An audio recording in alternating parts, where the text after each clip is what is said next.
moving swiftly on to episode 6. And can you tell us a little bit about this, Jess? So this one was aired October 27th, 1997. It was written by Carl Ellsworth, which is their first and only writing credit on Buffy, and directed by Bruce Seth Green, who directed Teacher's Pet, The Pack, Nightmares, and some Assembly Required. Basically, it's Halloween in Sunnydale, which is supposedly a traditionally quiet night, but there's a new character in town that decides to mix things up by casting some spells. I've got to say one thing straight off the bat. I like any show when they have an episode based in Halloween or based on Halloween. Same here. I'm like, yeah, I'm all about it. My favorite holiday. Yeah. I actually enjoy Halloween more than Christmas. Same here. You're the first person to say that. Yeah. Oh, we should all have a Halloween party once we're all like together. Yeah. Oh, 100%. My Absolutely. favorite. I have like 4 boxes of Halloween decorations in my garage. Oh, yeah, I have like massive bins, and that's more than Christmas in the store. Yeah, Michael and I are like at odds because he loves Christmas as his favorite holiday. I'm like, There's something about when you go to a music festival or a gig or something, and everyone's there for the same reason, and you feel like when you're like around a group of friends or at a festival or whatever, you're there for the same purpose. You feel safe. It's really nice. That's how I feel about Halloween. There's a lot of people that don't like horror, and doing Halloween-based stuff or parties, whatever. But I absolutely love it. Absolutely love it. And Christmas is always a bit of a letdown for me, because I'm not a child anymore. Yeah, same here. I don't want to be surprised. Yeah. So I feel as though Halloween's the progression from Christmas for me in terms of being an adult and what you can get up to, what you can get away with. Yeah. But yeah, I do absolutely love it. It's like permission to be a kid, And yeah, exactly. Yeah. Just with some gruesome outcomes. Yeah. Yeah, and you can feel the fun people around us. Yeah. Yeah, I love it. I don't know. There's like smells. I said that smell of like the plastic decorations. And I was such a good holiday. It's so much fun. I'm so happy because we got a new neighbor like 2 doors down, and even though it was COVID, they like went all out with the decorations. It was amazing. Awesome. They had like intricately carved pumpkins. They had like an exorcist doll that was like, it was so cool. Really, that's cool. Great. I know this is a tangent, but Halloween is great, and with how we've got the back of the house and there's a huge kind of 1,000-yard valley of trees everywhere, old trees, and I after this I'll go outside, take Frida out for a wee, and I just love looking out into the darkness and the trees waving and all of that. So my plan for Halloween this year, I'm not going to do a Hellbound festival, but I'm going to obviously continue this and everything else we do. But I'm going to have a huge sheet, a white sheet. I'm going to have a projector and having Blair Witch on. Light out all the neighbors. So because it's the creepiest setup ever with the trees and all of that. Brilliant. So I'm borrowing all the equipment from work, the speakers and everything. So I want to kind of creep all the neighbors out. I love that. That's fun. So people down the street looking down, they can see what the hell is that on the thing. But yeah, so that's kind of my plan, because I really dig Halloween. So I love it. That's why I'm so happy this episode is. I just love, like, even The Simpsons when they do the Halloween Horror Night, what do they call it? The Treehouse of Horrors. That's it. Yeah, that was my tradition as a kid. We'd go trick or treating, and then I got to watch the Simpsons episodes. The Halloween. They're great. They're so good. I wasn't allowed to go trick or treating when I was a child. I could only have candied apples, and that was it. That's why I've rebelled against my parents. I used to love trick or treating. It was so much fun. Yeah. You try to see what you can get away with as a kid. Every year you try to get a bigger bag and start comparing with friends and how late you can get out and what your routes were and how many houses. Yep. All that stuff was so much fun. Yep. We used to set up, my brothers and I, trading posts. So we'd all claim a section of the living room, and then we'd lay out all our candy, and then we'd go for like, what you got? Yeah.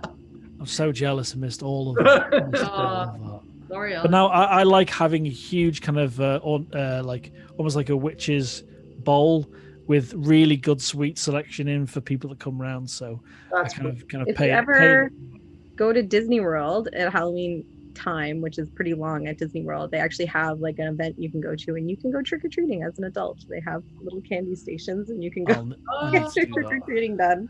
great. Pretty Wow. fun. That's fantastic. Good reason to go to Disney World. Yeah. I have a kid now, so Yeah. trick-or-treating again. For the kid, It's right? for the kids. But yeah, what do you guys think of Halloween then? This episode? I enjoyed it. I love Yeah. this episode. I It's love a this great one. episode. It's one of the classics. Yeah. Yeah. Again, Willow rises. Yeah. Yeah, I love that. We see. I think what I really love about movies generally and things like this, it felt a bit 80s for me, and I felt in a really obviously the 80s. I kind of got a close. I love horror from the 80s. Love a lot of stuff from the 80s, and music especially. But I kind of love this. Felt like Monster Squad in many ways, and I love kind of the idea of each of these being kind of they turn into the actual costume they're wearing. I really love the idea of this. Yeah. What a great concept. Yeah. Yeah. And it can make a great kids movie as well. Yeah. In terms of just imagine they're a little bit younger and all the adults turn into costumes they're wearing or something. It's just, and as soon as you see that kid on the doorstep or the porch turning into the little devil with the horns, I thought it was so cute. That was great. That was great. I love that. And it was good. I liked that they everybody who turned into whatever they were, like especially the demon ones running around, they really were behaving like they were actually monsters or whatever running around. Nobody had any kind of recollection. I thought that was really, really great. Super well done. And I love the role reversal. So much fun. They must have Buffy all what I know this is sexist, but girly or whatever girly was supposed to be. It's not as brave, not as taking over or anything. Yeah. I love that Xander is, because he's supposed to be a military thing. Yeah. But he still defers to like everybody else. That whole scene where he says like he's taking orders from, I can't remember who it's Willow, I think she was. Willow, that's right. It was great. Yeah. I did like Willow with the. She's like, I'm a ghost. John's like, the ghost of what exactly? That was great. It was. Was Xander's gun like unlimited ammo? I never saw him reload. He was just shooting like. Part of Halloween magic. Yeah, I guess so. Yeah, everybody was really good in this. I mean, even the opening with I thought it was interesting with Buffy fighting the vampire in, I don't know what it was supposed to be, like a pumpkin patch or something. Pop's pumpkin patch. Yeah. And the vampire hiding in the bushes with a great camcorder. Yeah, and he was already low battery. Low battery, that's what I loved. Was like... As an opener, I thought that was fantastic. And then Spike watching it over and over again. It's just really good. And Drusilla, being more Drusilla in this episode than we'd seen her, I think, starting to get amazing. than her whole character, which is awesome. Yeah, the first time they hint that she can see what's coming, or did she do that before? I can't remember. No, because they just hint that she's weak before, and she's kind of weird, like her room has dolls in it and stuff like that. Yeah. I don't think they talked about her having visions. I think this was it. Yeah, so she could kind of see what's coming, which was fun. Snyder was good too. These kids throwing eggs, keying cars, bobbing for apples. What? Something that was I really thought was great was there was two evil things going on at the same time. Like Spike came across this thing that was happening at Halloween. Because obviously Drusilla says there's another evil, there's another presence, whatever it was. Yeah. But the way he kind of didn't know what it was, I really enjoyed that. Yeah. It took Spike walking, obviously he can walk around as a vampire because people wouldn't think he's a vampire because it's Halloween. Yeah. And he just discovers what's happening. He takes advantage of it. They were drawn to him in many ways. Yeah. Because when they're running through the city towards down the kind of trying to find Buffy, and they're all like following him. It's I really enjoyed how that worked. This is just neat. That's the line I was just going to mention. This is just neat. I love the line. Well, this is just Meat. I can't do it the way he does it. It was so good. Yeah. Yeah, I love that too, Alex. A really good point. Yeah. It's a just good way to bring him back fun... too, because I know they're very good at. I find like they don't want to make sure you don't forget the big bad. So even if he doesn't really do much, they kind of give you a little reminder of what's going on. And it's not often really good point that they have like a monster of the week kind of thing where it involves the other monsters who are throughout the season or whatever. Right. And that's a really a neat idea because they don't do it very often, and I don't think they do it very often. Yeah. I think they did it once with the Master of Nightmares. Yes. Because the reality was so warped, I don't remember if he could feel it or he just, I don't remember. I don't know if that was actually him or not, but I remember they had a whole scene down below where he's like, he could feel something in the air was off or something like that. Right. But he didn't do really a lot in terms of the plot, but sorry, Smudge, go ahead. I was just gonna say I like that Cordy didn't change. Everybody else did. Yeah. And she was filling people. And she didn't believe them that Angel was a vampire, right? Was that it? Yeah. That was this episode, right? She's like, he's a vampire, but he's a good vampire. Ha ha ha. Yeah, you're right. I don't remember why they at one point is it Buffy and Willow talking? I don't remember the scene exactly, but they're sitting on the sinks in the toilet, and it was just the idea. How uncomfortable would that be? I remember now. Yeah.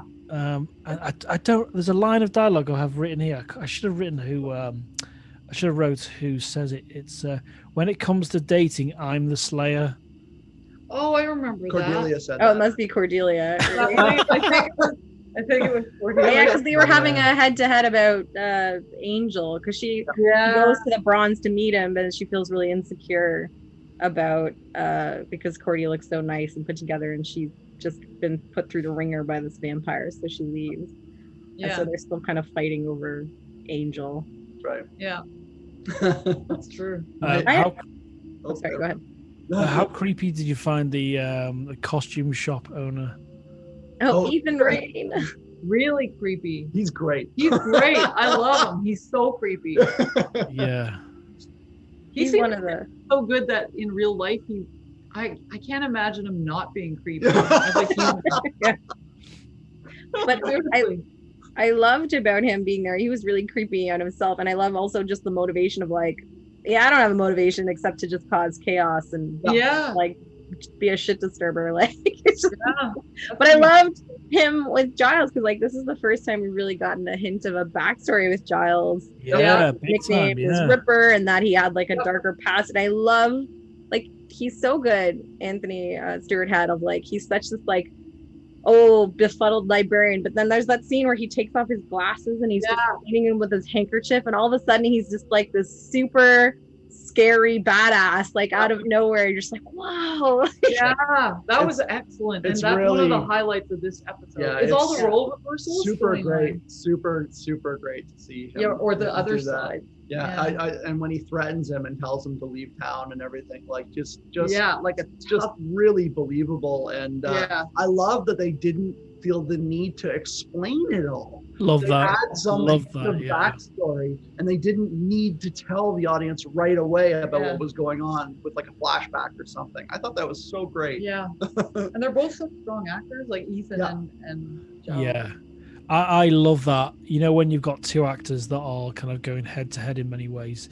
There's a Liam Neeson film called Unknown, where I think he loses his memory or something. It's set in Berlin, and there's an actor that played. You know that memed video of Hitler talking about anything. It's in his bunker, and people replace the dialogue. Downfall, I think, in the movie. Yeah, that's the one. The actor Bruno Ganz is an amazing actor. And in this film Unknown, there's Frank Langella, who played Skeletor, and Bruno Ganz, and they're two Cold War spies, and they have their scene together where they're drinking tea, and it's monumental. And I thought a similar thing with these two. I thought it's not necessarily an age thing, but it's like I didn't know anything about Giles's backstory, and when he was saying, did he call him Rupert as well? Ripper. Was it Ripper? Yeah. And I was like, what's all this? What's all the backstory? I really got glued to it, I was kind of, wow, this is fascinating, So yeah, that scene, it was all sold on. I was sold on that completely. As soon as that actor appeared in the costume shop and he, came through the curtain and was all creepy with the costume. I was fully invested in this one as soon as. Really questioned is my God, might just do a blank. What's his name? Ethan. Is he really English? He seems like he is, but I don't know if he's really English. I think he is, but he's got that. There's a very standard English accent that some actors do, and that's that's the kind of vein of it. I think he is. But his name is Robin Sachs. Yeah, he's from Hammersmith, London. Brilliant. I thought that scene was excellent. Yeah, me too. Yeah, because we were just talking about almost all the British characters on Buffy. Most of them and Angel are not British. So it's unusual to see them talk without their accents in interviews and things. Except for Anthony Stewart Head. Right. Yeah. So it's good. It's good that it's a little more natural for this character. Spike's actor James Marsters, he sounds like something's missing when he speaks with an American accent. You're so used to him sounding like Spike that you're like, what happened to your voice? I don't like it. I find the guy who talks like Wesley from later in Buffy, the Watcher. Alexis Denisof, right? Because when he talks, it's like, what happened? Okay.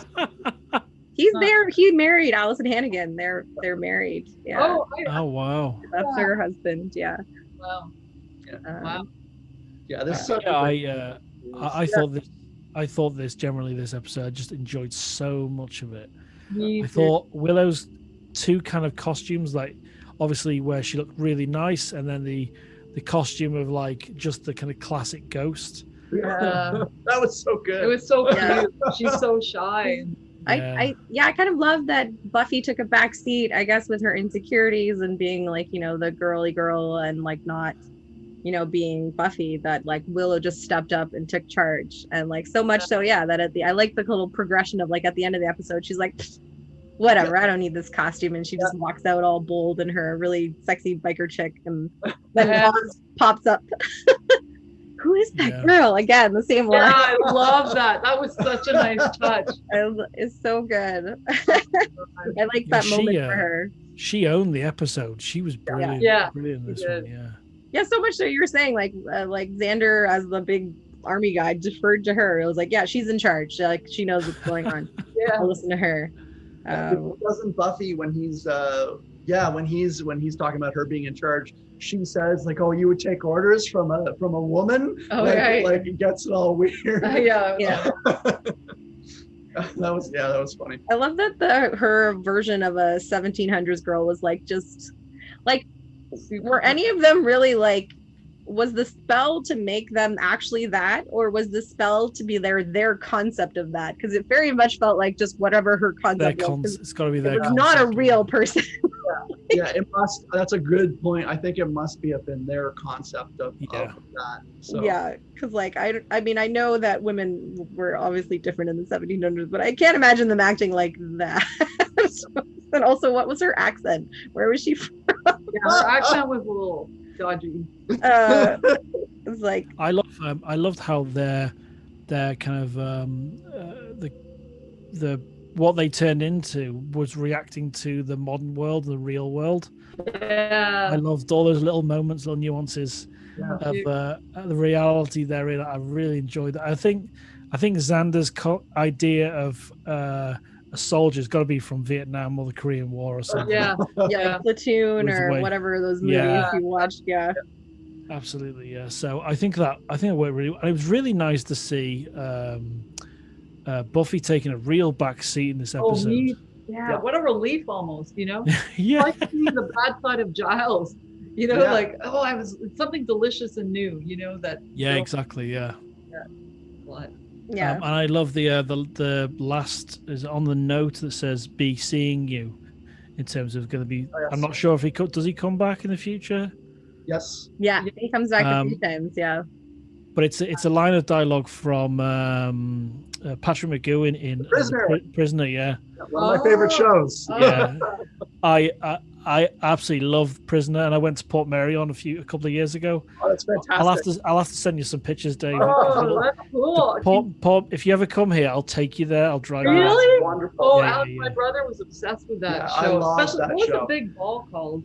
They didn't call it anything. It was like a big ping pong ball, wasn't it? It was like floating about. Yeah. But yeah, it's an amazing place to go as well. It really is. And they what they did with some of the sets, they painted the windows in, so they didn't actually build some of the windows; they just painted them in.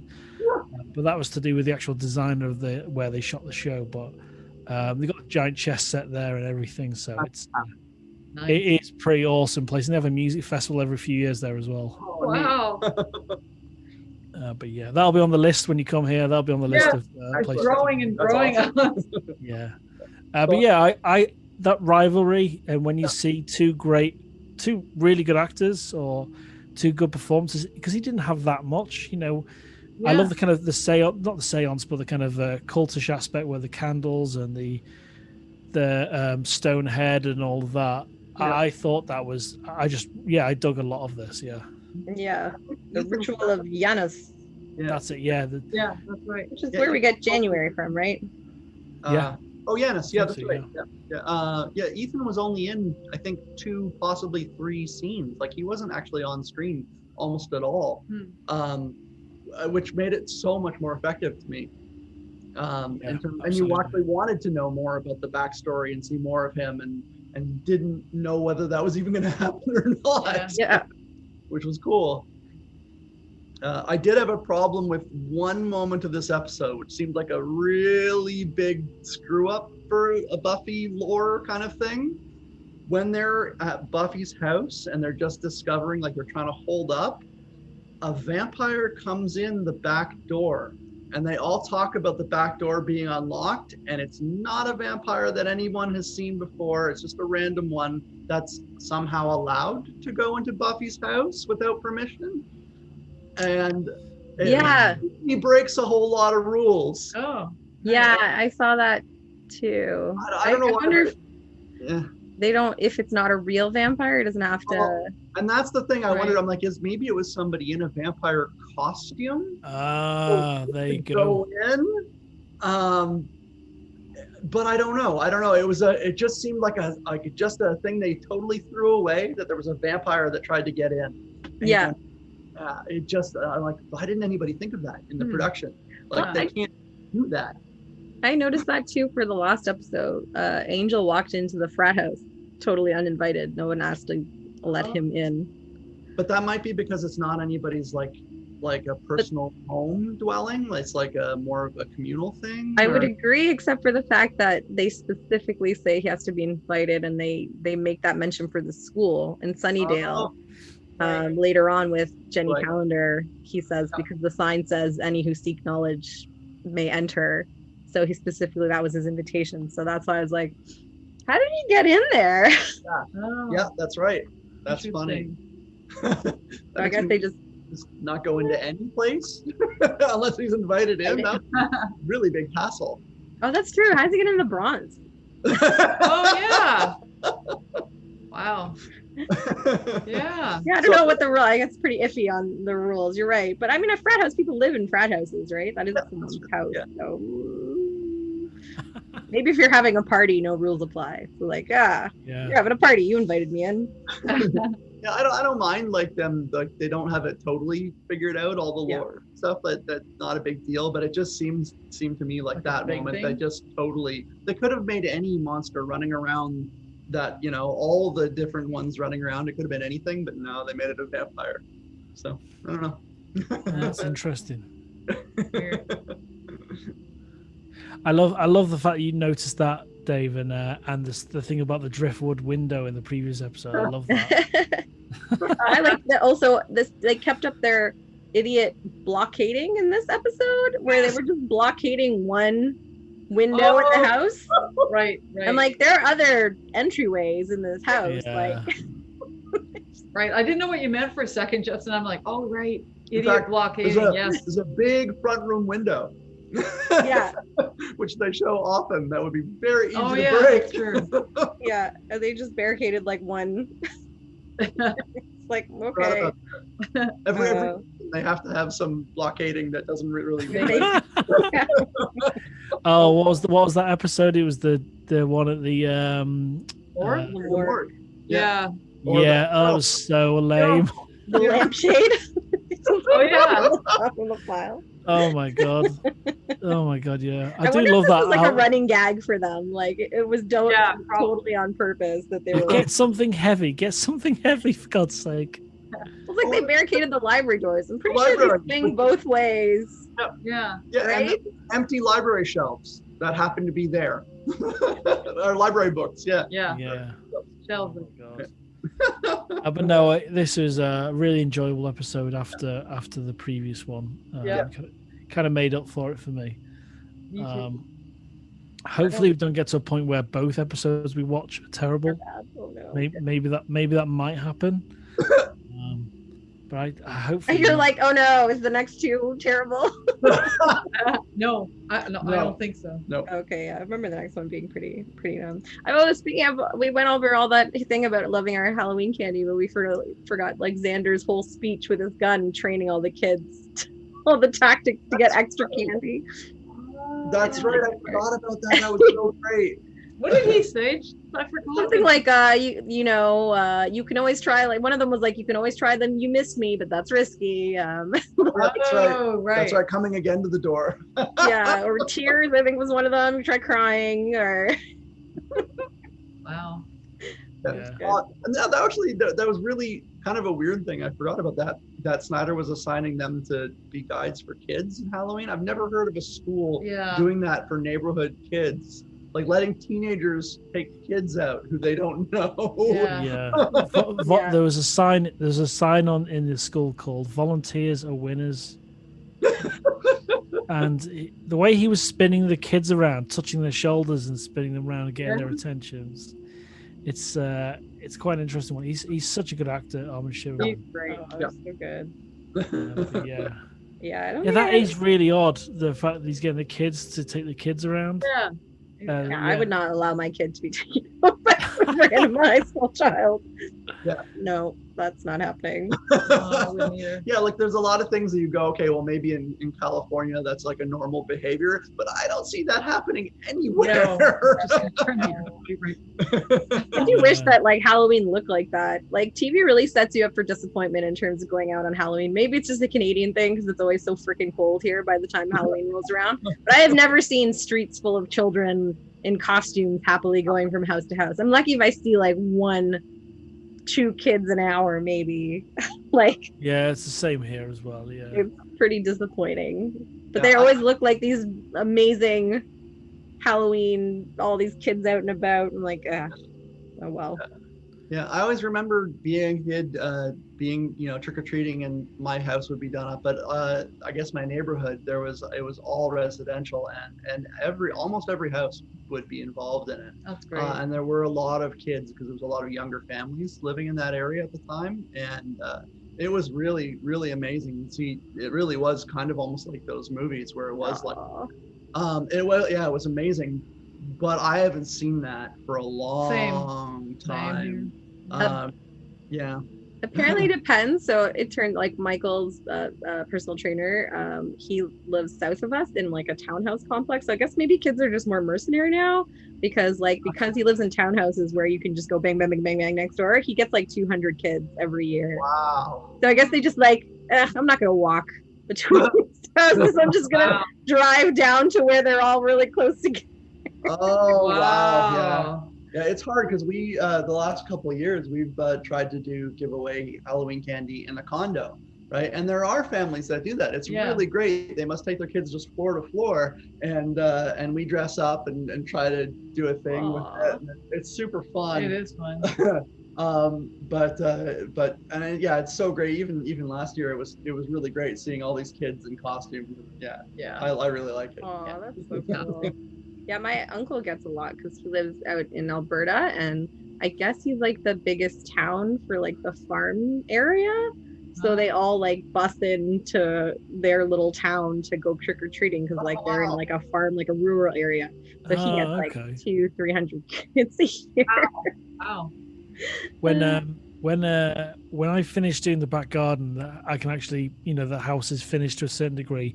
The decorations I put out, it's going to be more adult horror. Do you know what I mean? So it's awesome. It's not going to be for kids. I love your style. I should send you video. My friend Leo goes Leo. over the top with Halloween decorations in his place. I should say he makes videos of walkthroughs of his Halloween decorations. Oh, please send that. Yeah. It's incredible.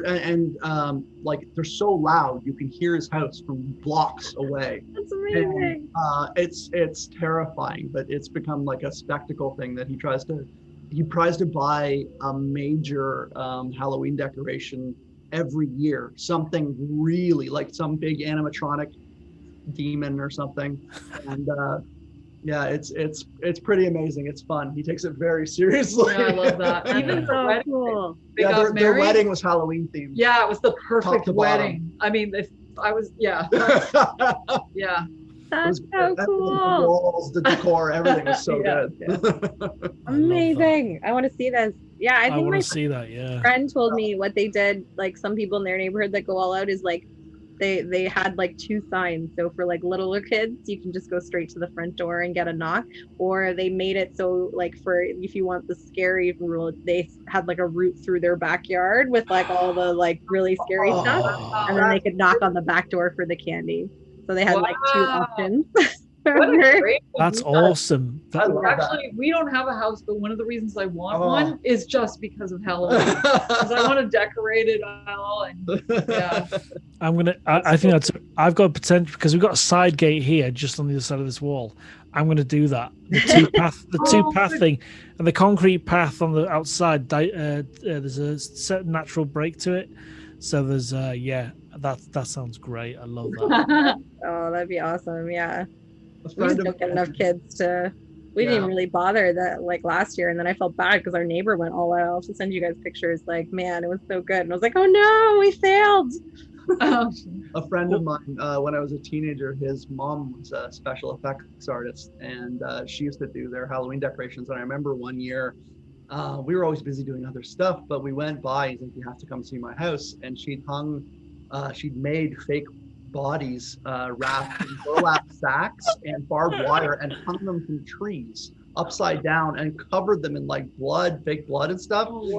And she used like, you use like corn syrup and stuff, so it was attracting flies.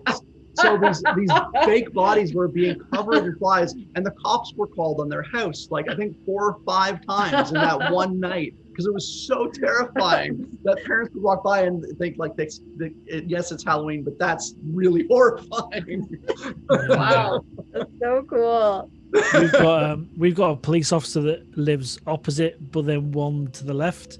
So if I go down the route I want to go down, I will make her aware of what's going on. Good idea. Excellent. Good idea. Yeah.